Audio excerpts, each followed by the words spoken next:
السلام علیکم، کیا حال ہے سبھی سننے والوں کا؟ امید کرتے ہیں کہ آپ سب خیریت سے ہوں گے۔ اللہ پاک آپ سب کو اپنے حفظ و امان میں رکھے۔ جادو کا اثر کن لوگوں پر ہوتا ہے؟ ناظرین، جادو دو قسم کے ہوتے ہیں، ایک وہ جو جنات کے ذریعے ہوتا ہے اور دوسرا جسے ہم شعبۃ بازی کہتے ہیں۔ شعبۃ بازی کی پھر دو قسمیں ہیں، ایک وہ جس میں صرف نظر کا دھوکہ، حقیقت میں ہوتا کچھ بھی نہیں، دوسرا وہ جس میں دماغ کو کیپچر کر لیا جاتا ہے۔ ایک جادو کی جو بڑی قسم ہے وہ ہے جنات کے ذریعے جادو۔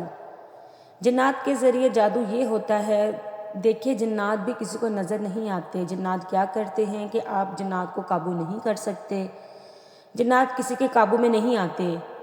جنات میں جو برے جنات ہیں ان کی خواہش ہوتی ہے انسان کو نقصان پہنچانا، تو بعض لوگ تجربوں کے بعد اس ہنر کو سیکھ لیتے ہیں۔ بعض دفعہ یہ ہوتا ہے جو شیاطین جنات ہیں ان کو خوش کرنے کے لیے ایسا الٹا کام کرتے ہیں، انتہائی خطرناک، انتہائی بھیانک کام، جس سے وہ شیاطین جنات خوش ہو جاتے ہیں آپ سے، اور پھر آپ ان کو میسج دیتے ہیں۔ میسج دینے کے مختلف طریقے ہوتے ہیں کہ فلاں کو نقصان پہنچانا ہے، فلاں کو برباد کرنا ہے، وغیرہ وغیرہ۔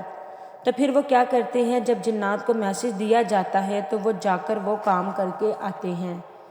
اس کی مثال ہے، بعض لوگ کیا کرتے ہیں، مرغی کے چوزے ہوتے ہیں انہیں زمین میں زندہ دفن کر دیتے ہیں۔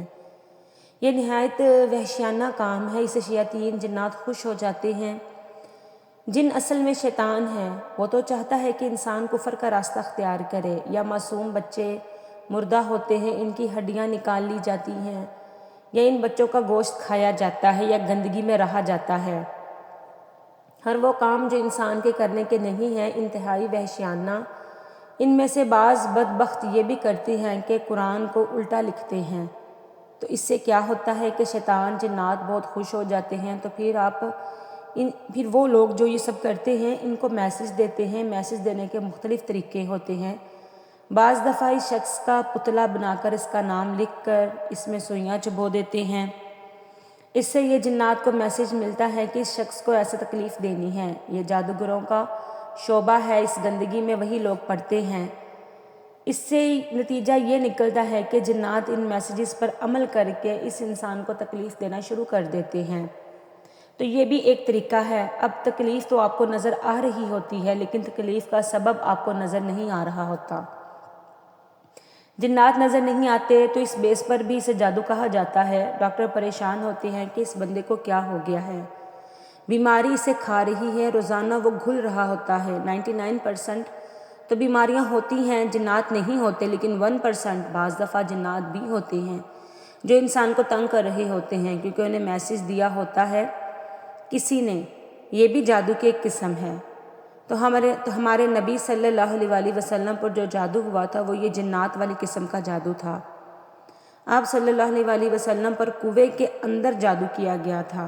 تو یہ جو پہلی قسم ہے جادو کی جس میں شعبۃ بازی آتی ہے، ٹانگ کاٹ دی پھر اسے جوڑ دیا، اس جادو سے ہر ایک کی نظر دھوکہ کھاتی ہے، چاہے عقل مند ہو یا بے وقوف ہو، لیکن یہ تو نظر بندی ہے ایک طرح کی، اس سے ہر ایک دھوکہ کھا سکتا ہے۔ دوسری جو قسم ہے دماغ کو کیپچر کر لینا، یہ ہر ایک پر نہیں ہوتا، یہ بہت مشکل ہے، یہ انہی لوگوں پر ہوتا ہے جو بے وقوف ہوتے ہیں اور ان کے اندر قوت ارادیہ سے متاثر ہونے کا مادہ زیادہ ہوتا ہے، تبھی ان کا اثر عورتوں پر زیادہ ہوتا ہے۔ جو لوگ مضبوط قوت ارادیہ کے لوگ ہوں، ان پر جو مرضی اوٹ پٹانگ چیز کروا دیں ان پر اثر نہیں ہوگا۔ جنات کا جادو یا یہ کیپچر ہوا جادو ان لوگوں پر اثر انداز ہوتا ہے جن میں قوت ارادیہ کم ہو۔ اس میں مسلم اور غیر مسلم کا فرق نہیں ہے۔ آپ ہندو ہیں لیکن آپ میں قوت ارادیہ مضبوط ہے، آپ پر جادو اثر نہیں کرے گا۔ آپ مسلم ہیں، ہر وقت عاملوں کے چکر میں پڑے رہتے ہیں، ہر وقت جن بھوتوں سے ڈرتے ہیں، تو آپ پر یہ یقیناً ہو جائے گا۔ لوگ سمجھتے ہیں نیک انسان پر اس کا اثر نہیں ہوتا، نیک ہونے کا کوئی تعلق نہیں ہے، آپ تہجد گزار بھی ہیں تو آپ پر جادو ہو جائے گا۔ ہاں، یہاں پر یہ بات ہے کہ میں بار بار کہہ رہی ہوں، مضبوط قوت ارادیہ والے لوگوں پر جنات جادو کا اثر نہیں ہوتا۔ تو ہمارے نبی صلی اللہ علیہ وسلم پر جنات کا جادو کیوں ہو گیا، اور موسیٰ علیہ السلام پر جادو کا اثر کیوں ہو گیا؟ موسیٰ علیہ السلام پر جو جادو ہوا وہ دوسری قسم کا جادو تھا۔ کیپچر کرنے والا۔ انہوں نے قوت خیالی پر قابو کر لیا اور لوگوں کو یہ دکھا دیا اپنے جادو کے زور سے یہ رسیاں سانپ تھیں، حالانکہ وہ سانپ نہیں تھیں۔ حضرت موسیٰ علیہ السلام کو کیپچر کر لیا تھا۔ سوال یہ پیدا ہوتا ہے کہ موسیٰ علیہ السلام پر جادو کیسے ہوا؟ ان کی تو قوت ارادیہ بڑی مضبوط تھی۔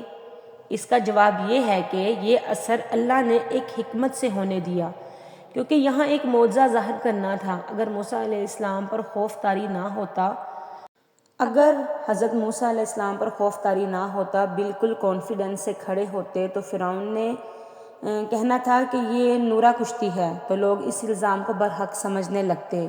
لوگ کہتے کہ موسیٰ علیہ السلام پر تو کوئی اثر نہیں ہوا، اس کا مطلب وہ جانتے تھے کہ یہ جادو ہے، حقیقت نہیں ہے۔ تو جادوگر ہی ہے، یہ جان سکتا ہے کہ یہ جادو ہے، مطلب معاذ اللہ یہ بھی جادوگر ہے۔ کہتے ہیں نا کہ جادوگر پر جادو کا اثر نہیں ہوتا جب وہ خود جادو کر رہا ہوتا ہے۔ تو اللہ تعالیٰ نے یہ واضح کرنا تھا کہ حضرت موسیٰ علیہ السلام کوئی جادوگر نہیں ہے، تو اللہ کی حکمت سے، اللہ کے حکم سے حضرت موسیٰ علیہ السلام پر جادو کا یا ان کو دماغ کو کیپچر کرنے کا اثر ہوا تھا، اس لیے اللہ نے موسیٰ علیہ السلام پر اس کا اثر کروا دیا۔ اور حضرت موسیٰ علیہ السلام کے بھی دل میں خوف پیدا ہوا، گھبرانے لگے کہ یہ کیا ہو رہا ہے، یہ سانپ میری طرف لوٹ رہے ہیں۔ اس حکمت سے حضرت موسیٰ علیہ السلام پر جادو کا اثر ہوا۔ اسی طرح ہمارے نبی حضرت محمد صلی اللہ علیہ وآلہ وسلم پر یہودی الزام لگاتے تھے کہ آپ جادوگر ہیں، اسی لیے اللہ نے آپ صلی اللہ علیہ وآلہ وسلم پر جادو کا اثر ہونے دیا تاکہ لوگوں کو یقین آ جائے کہ آپ جادوگر نہیں ہیں، کیونکہ جادوگر پر جادو کا اثر نہیں ہوتا، جیسا کہ آپ کو میں نے ابھی تھوڑی دیر پہلے بتایا۔ وہ تو حقیقت سمجھ رہا ہوتا ہے تو وہ توڑ کر لیتا ہے، کچھ بھی کر لیتا ہے، تو یہ حکمت تھی، ورنہ جادو اتنے آرام سے نہیں ہوتا جتنا لوگوں نے فرض کر لیا ہے۔ نہ کسی پر جنات بھوت اتنی آسانی سے بھیجے جا سکتے ہیں، نہ کسی کو کیپچر کرنا اتنا آسان ہے۔ آپ کی قوت ارادیہ مضبوط ہے تو یہ چیزیں اثر نہیں کرتی۔ یہاں اہم بات سمجھنا ضروری ہے کہ کیا جادو سے کسی کو حقیقت میں چینج کیا جا سکتا ہے یا نہیں؟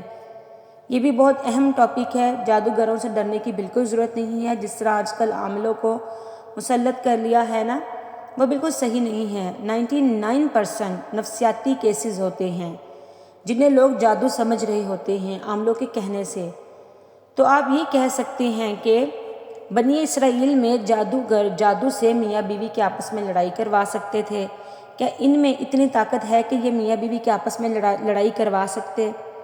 دیکھیں، شعبۃ بازی سے غلط فہمیاں پھیلائی جا سکتی ہیں، جیسے میاں بیوی کو ایک دوسرے سے بدگمان کرنا۔